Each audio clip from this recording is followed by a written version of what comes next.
Episode 137। Mister Kapoor का गुस्सा।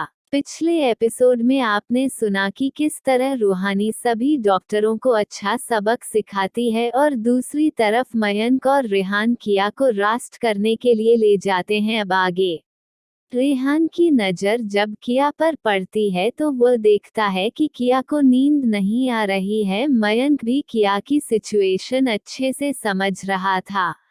उसे अपनी बहन के लिए अच्छा नहीं लग रहा था। वह समझ सकता था कि किया इस समय किस दौर से गुजर रही है। तभी रेहान मयंक को बाहर जाने के लिए कहता है। मयंक अच्छे से समझता था कि रेहान किया को बहुत ज्यादा प्यार करता है। वो उसे अच्छे से संभाल लेगा। आखिर में उससे भी तो अपनी बहन की चिंता थी। वह तुरंत ही रूम से बाहर चला जाता है। वही रेहान किया के पास जाता है। जैसे ही किया देखी है कि रेहान उसके पास आ रहा है, वो उठने लगती है, लेकिन रेहान उसे लेते रहने का इशारा करता है और खुद जाकर उसके सिरहाने बैठ जाता है।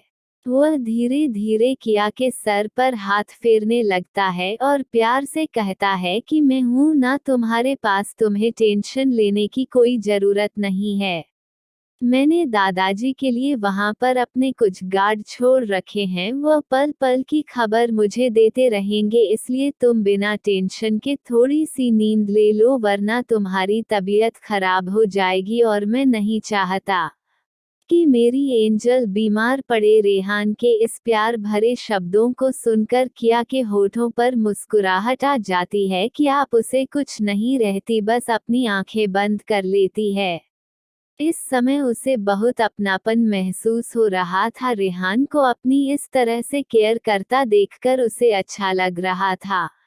उसने तो हमेशा अनाथों वाली जिंदगी ही जिया था। शायद उसके सारे दर्द खत्म होने वाले हैं। उसे प्यार करने वाली उसकी अपनी फैमिली मिल गई है और खुद से भी ज्यादा प्यार करने वाला एक ऐसा इंसान मिल गया है जो उसके लिए हमेशा ही लॉयल रहेगा। किया चाहती तो उसे अपने प्यार का इजहार कर लेती, क्योंकि वह उसे पिछले जन्म से ही जान रही थी। उसने तब भी देखा था कि किस तरह वह उसके लिए रो रहा था और आज भी उसकी आंखों में उसे सिर्फ प्यार नजर आता है। पर किया अभी ऐसा कुछ नहीं करने वाली थी जिससे उसे कुछ भी ऐसा महसूस हो कि किया उसे पहले से जानती है।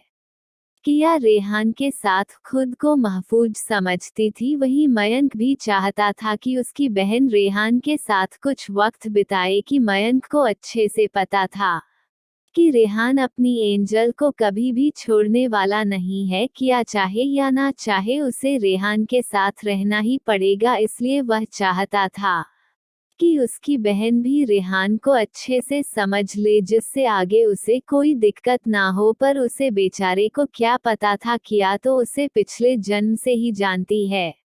रेहान के सर पर हाथ फेरने की वजह से किया को जल्दी ही नींद आ गई, क्योंकि वो बहुत ज्यादा थक गई थी। वहीं जैसे ही किया सोती है, रेहान उसे बहुत ही प्यार से देख रहा था। रेहान को किया से दूर नहीं रहा जाता। वह धीरे से अपने पैरों को ऊपर बेड पर रखकर किया के साइड पर लेट जाता है और बहुत ही प्यार से उसके चेहरे को देखने लगता है। वो पता नहीं कितनी देर तक लगातार इसी तरह किया के खूबसूरत चेहरे को निहार रहा था, जैसे मानो उसे अपनी आंखों में बसा लेना चाहता हो। वहीं दूसरी तरफ जब मिस्टर विकास कपूर अपने घर पहुंचते हैं तो उन्हें उनके सर्वेंट सब कुछ बता देते हैं। ये जानकर तो मिस्टर कपूर को बहुत ज्यादा गुस्सा आ जाता है। आखिर में उनके पिता की तबीयत इतनी ज्यादा खराब थी और किसी ने उन्हें खबर तक नहीं किया। वह अपने सर्वेंट के ऊपर बरस पड़ते हैं।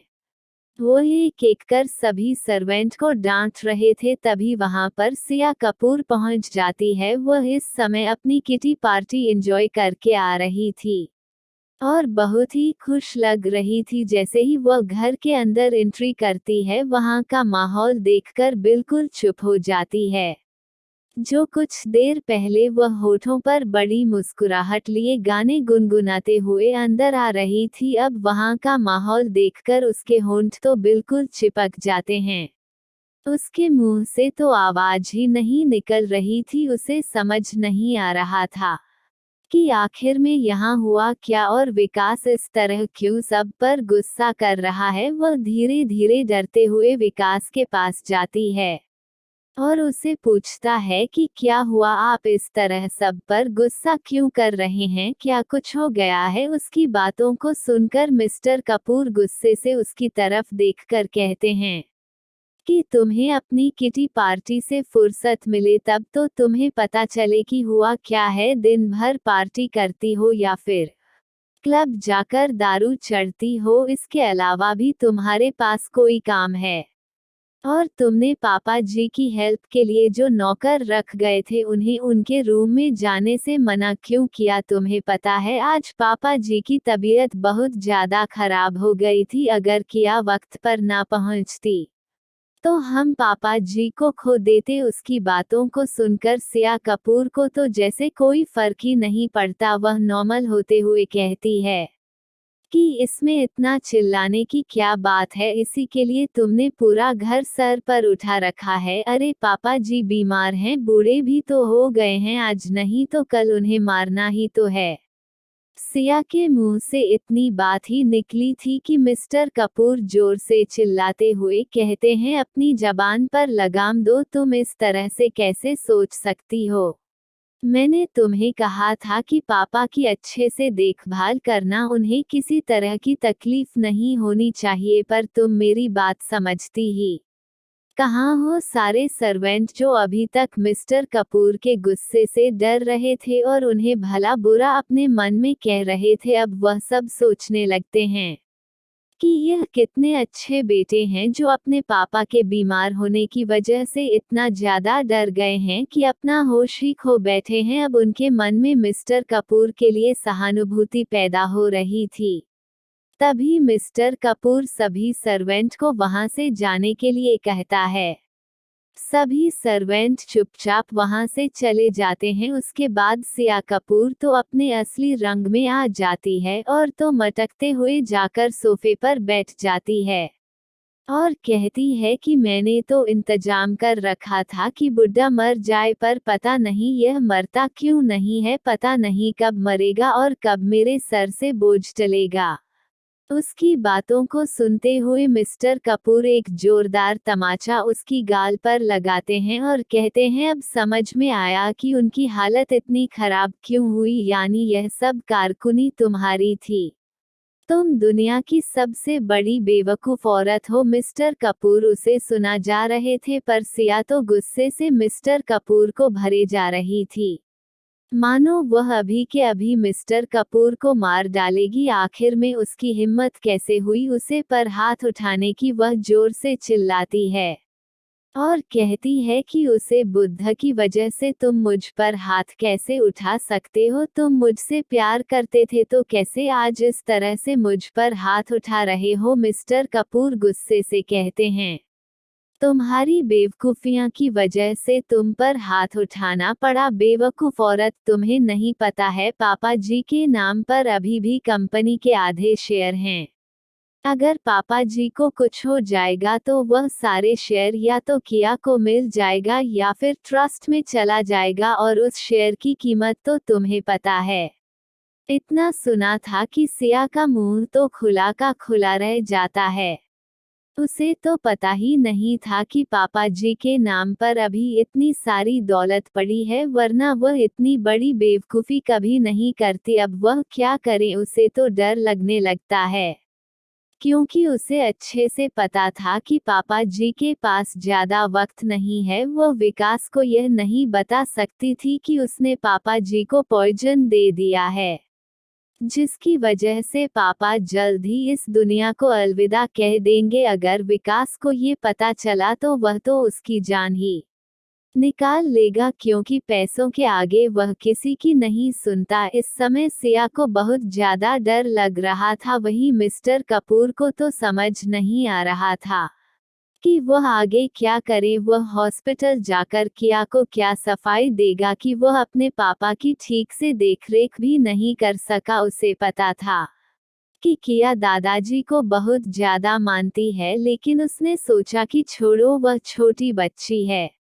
उसे किसी तरह भला फुला लेंगे। और बाकी इस वक्त उसके मन में यही चल रहा था कि पापा जी के कुछ होने से पहले सारे शेयर किसी तरह अपने नाम करवा ले, वरना कहीं देर हो गई तो उसके हाथ से सब कुछ निकल जाएगा। पर उसे नहीं पता था कि किया अब वह किया नहीं है जिसे थप्पड़ मारकर या डांटकर एक कोने में फेंक दिया जाए। ये किया तो खुद में एक मौत है, और मौत कभी किसी को नहीं छोड़ती है, वह भी इन लोगों को कितने आराम से छोड़ने वाली नहीं है। लेकिन ये तो आगे ही पता चलेगा। इस वक्त वहां तारा की एंट्री होती है। तारा इस समय बहुत ज्यादा थकी हुई थी।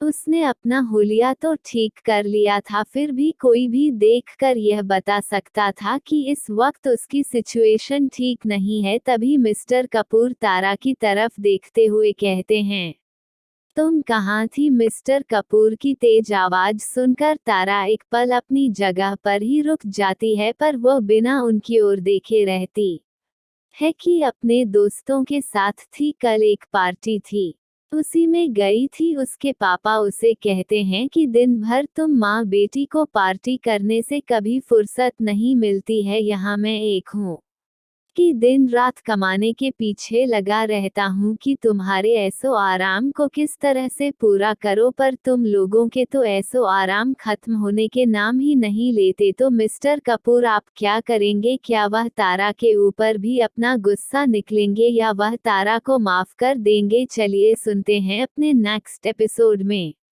एपिसोड 138। दादाजी के पास ज्यादा वक्त नहीं है। अब आगे। अपने पापा की इस तरह की बातों को सुनकर तारा को बहुत ज्यादा गुस्सा आता है। वह इस समय चिल्लाकर बताना चाहती थी कि वह ऐसो आराम नहीं कर रही थी, पर वह इतनी अच्छी बेटी वाली छवि खराब नहीं करना चाहती थी। उसने चालाकी से अपनी आंखों में आंसू लाते हुए कहा कि पापा मैं जाना नहीं चाहती थी, पर वेलकम पार्टी थी और सबके लिए जाना जरूरी था, इस वजह से जाना पड़ा। अपनी बेटी की ऐसी बात सुनकर मिस्टर कपूर का दिल पिघल जाता है। वह उसे चुप करते हुए कहता है, ठीक है, तुम इतनी सी बात पर रो क्यों रही हो? दरअसल आज तुम्हारे दादाजी की तबीयत बहुत ज्यादा खराब हो गई थी, शायद इस वजह से मैं तुम पर गुस्सा कर दिया। जाओ जल्दी से चेंज करके आओ, हमें अभी दादाजी को देखने अस्पताल जाना पड़ेगा। उसकी बातों को सुनकर अब तारा का मुंह बन जाता है। उसे बिल्कुल भी कहीं जाने का मन नहीं था, पर वह कुछ कर नहीं सकती थी। वह चुपचाप हमें अपना सर हिलाकर अपने रूम की तरफ चली जाती है। वही सिया भी जल्दी जल्दी चेंज करने अपने रूम की तरफ चली जाती है। उसने तो एक बार भी ये देखने की कोशिश नहीं की कि उसकी बेटी की हालातों में घर वापस आई है। वहीं दूसरी तरफ किया की नींद अब टूटने लगी थी।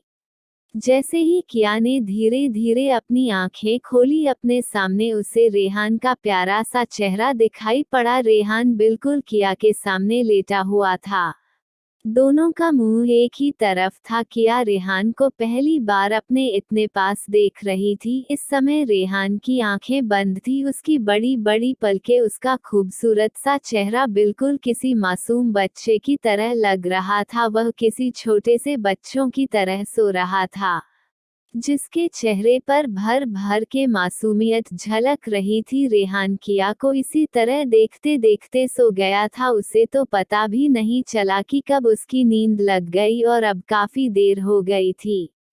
तभी किया प्यार से उसकी तरफ देखते हुए अपनी उंगलियों को उसकी आंखों की पलकों पर धीरे से रखती है। वह इस वक्त उसकी पलकों को छूना चाहती थी, लेकिन जैसे ही इसका टच रेहान को होता है, रेहान की नींद टूटने लगती है। किया जब देखी है कि रेहान उठने वाला है तो वह तुरंत अपनी आंखों को बंद कर लेती है।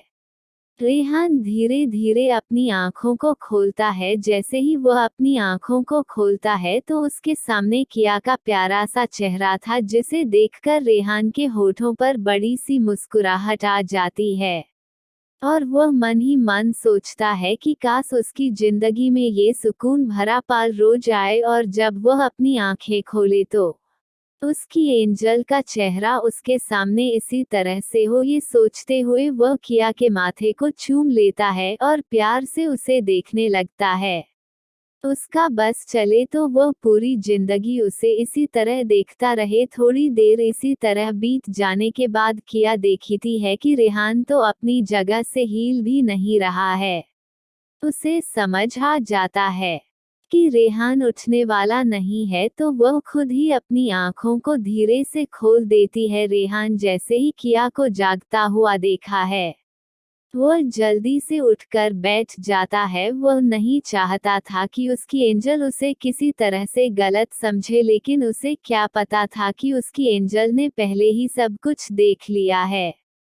पर सच में किया को आज बहुत ही सुकून भरा नींद आया था। ये सब सोते हुए किया हल्के से मुस्कुरा देती है। रेहान जब किया को देखा है कि उसकी एंजल उससे नाराज नहीं है, तो उसकी भी टेंशन दूर हो जाती है। वह तुरंत किया को फ्रेश होने को कहकर रूम से बाहर चला जाता है और मयंक को मैसेज करके बता देता है कि किया उठ चुकी है। मयंक, जो कि किया के उठने का ही इंतजार कर रहा था, वह तुरंत ही किया के लिए कुछ नाश्ता लेकर उसके रूम में पहुंच जाता है। किया भी मुंह हाथ धोकर आ चुकी थी।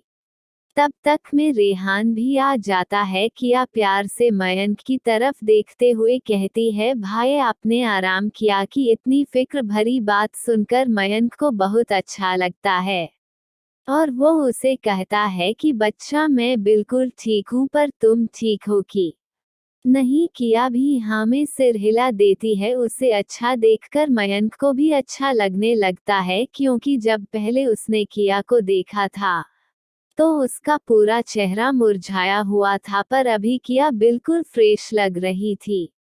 वह तीनों बैठकर एक साथ नाश्ता करते हैं। बीच बीच में मयंक कुछ कुछ बातें किया से करता जा रहा था। वही किया भी बहुत ही प्यार से अपने भाई के सवालों का जवाब दे रही थी, और रेहान चुपचाप भाई बहन के प्यार को देख रहा था। जब तीनों ने सब खत्म कर लिया तो वह लोग अस्पताल के लिए निकल गए। दूसरी तरफ मिस्टर कपूर और उनकी बीवी और तारा ये सब भी अस्पताल के लिए निकल जाते हैं। हालांकि किया बिल्कुल ही पास में थी, इसलिए वह तुरंत ही वहां पहुंच जाती है। इस वक्त गार्ड ने उन लोगों को चारों तरफ से घेर रखा था, इसलिए किसी ने उन्हें नहीं देख पाया। वह लोग सीधा दादाजी के रूम में जाते हैं और किया अच्छे से अपने दादाजी को चेक करती है।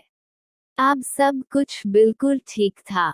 वहीं जूनियर डॉक्टर, जिसे रूहानी ने दादाजी के केयर के लिए रखा था, आ जाता है और वह किया को देखकर तुरंत ही झुककर उसे बहुत ही सम्मान के साथ ग्रीट करता है, क्योंकि इस वक्त उसे किया की हकीकत पता थी। किया ने अभी भी अपने आप को मास्क से ढक रखा था, फिर भी उसकी खूबसूरती डॉक्टर को समझ आ रही थी। वह तो खुद पर यकीन नहीं कर पा रहा था कि वह अपने सामने डॉक्टर केआर को देख रहा है, पर वह उसे बिल्कुल भी यह नहीं जताता कि उसे सब कुछ पता है, क्योंकि रूहानी ने साफ साफ मन कर दिया था कि कोई भी इस बात का जिक्र नहीं करेगा जिससे किया को परेशानी ना हो।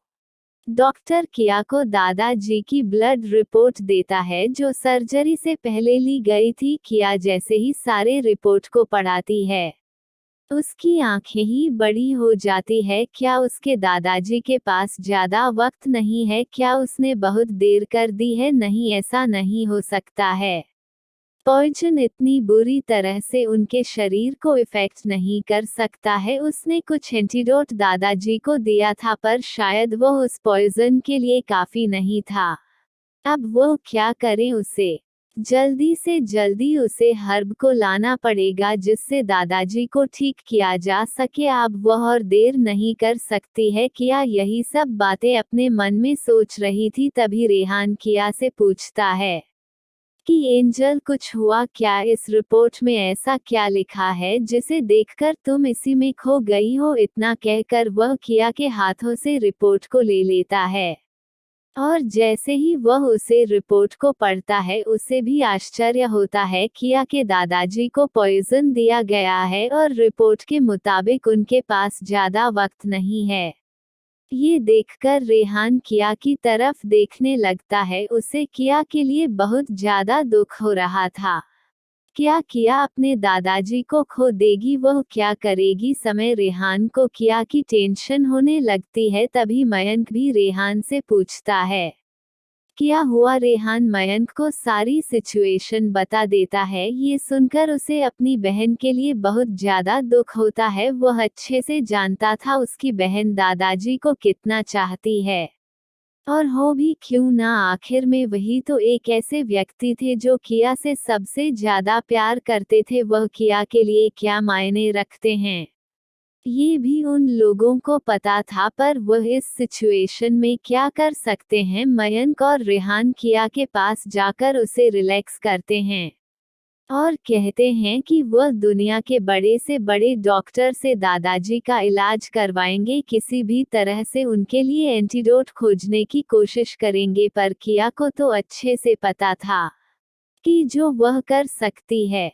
शायद ही कोई कर सकता हो। अभी इन्हें किया की हकीकत भी तो पूरी तरह से नहीं पता थी। किया उन्हें तसल्ली देता है कि वह बिल्कुल ठीक है और वह इतना घबराई हुई नहीं है। आखिर में इस तरह की सिचुएशन उसके सामने बहुत बार आ चुकी है, उसे पता है इस सिचुएशन से कैसे निकालना है। वह लोग दादाजी को अच्छे से एग्जामिन करके उनकी सिक्योरिटी को डबल कर देते हैं और वहां से निकल जाते हैं, क्योंकि किया के पास ज्यादा वक्त नहीं है। वह इस तरह हाथ धरे बैठ नहीं सकती है, उसे जल्दी से जल्दी दादाजी के लिए वह हर्ब वो ढूंढ कर लाना ही पड़ेगा। वह लोग वहां से जाने लगते हैं, तभी रूहानी का कल आ जाता है, क्योंकि हॉस्पिटल से उसे पता चल चुका था कि किया वहां आई है। रूहानी ने उसे वक्त किया को परेशान करना सही नहीं समझता, क्योंकि किया पहले ही सर्जरी करके थक चुकी थी, इस वजह से रूहानी रेस्ट करने चली गई थी। पर अब जब किया वापस आ गई तो उसने तुरंत उसे कॉल किया और उसे मिलने के लिए कहा। रूहानी की बात सुनकर किया उसे डांट लगाते हुए कहती है तुम्हें यहाँ आने की जरूरत नहीं थी, तुम अपने सारे काम छोड़कर यहाँ कैसे आ सकती हो। पर रूहानी तो किया की एक नहीं सुनती है और वह जिद करके किया से मिलने के कहती है। किया मयंक और रेहान को जाने के लिए कह देती है और उन्हें बताती है कि उसे अपनी दोस्त से मिलने जाना पड़ेगा। वह लोग भी किया की बात मान जाते हैं, क्योंकि वो बहुत समय से किया के साथ थे, इस वजह से काम भी रुका हुआ था। अब सब सही है तो वह सब निश्चिंत होकर जा सकते हैं।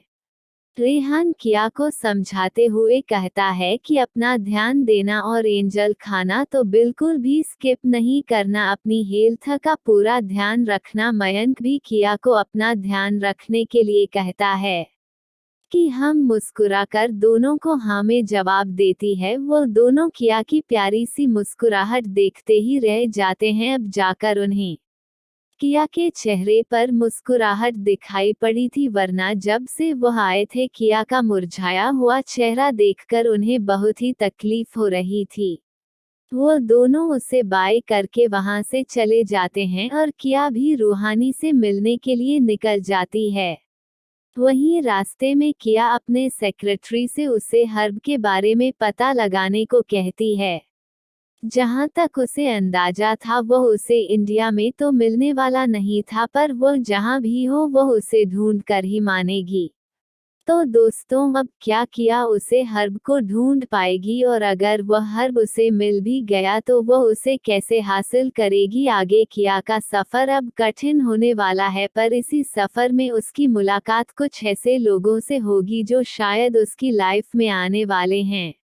यहाँ पर हमारे एक दोस्त मोनावाजिस ने कमेंट किया है कि किया ने मयंक को इग्नोर किया है और अगर वह होती तो अपने भाई को कभी भी इग्नोर नहीं करती, पर मैं आपको बता दूं कि किया ने पूरी स्टोरी में मयंक को कहीं भी इग्नोर नहीं किया है। रही बात रेहान के केयर की, तो वह सिर्फ खामोशी से मयंक और रेहान के केयर को देख रही थी। वह कुछ ना कुछ बोलना चाहती थी पर उन दोनों के आगे वह कुछ बोल भी नहीं पाती है। इस वजह से रेहान ही मयंक से ज्यादा केयर करने लगता है, पर किया ने तो मयंक को कभी भी इग्नोर नहीं किया, बल्कि वह मयंक ही था जो किया को गांव की बहन समझकर अब तक उसे इग्नोर करता रहा और उसे एक बार भी मिलने नहीं आया। अगर किया ने उसे वक्त मयंक की जान नहीं बचाया होता, किया की हकीकत मयंक के सामने नहीं आती, तो शायद अभी तक मयंक उसे इग्नोर ही करता रहता। इसलिए मैं अपने दोस्तों से यही कहूंगी कि वह स्टोरी के किसी भी किरदार को बैड कैरेक्टर घोषित न करें। किरदार अपनी जगह पर सही होते हैं, उन्हें सिचुएशन के हिसाब से अपना कार्य करना होता है। मुझे लगता है अब आपका डाउट क्लियर हो गया होगा। सो स्टोरी को एंजॉय कीजिए और आप किसी भी तरह का अपने मन में स्टोरी के मैन लीड के लिए नफरत नहीं भरिए, क्योंकि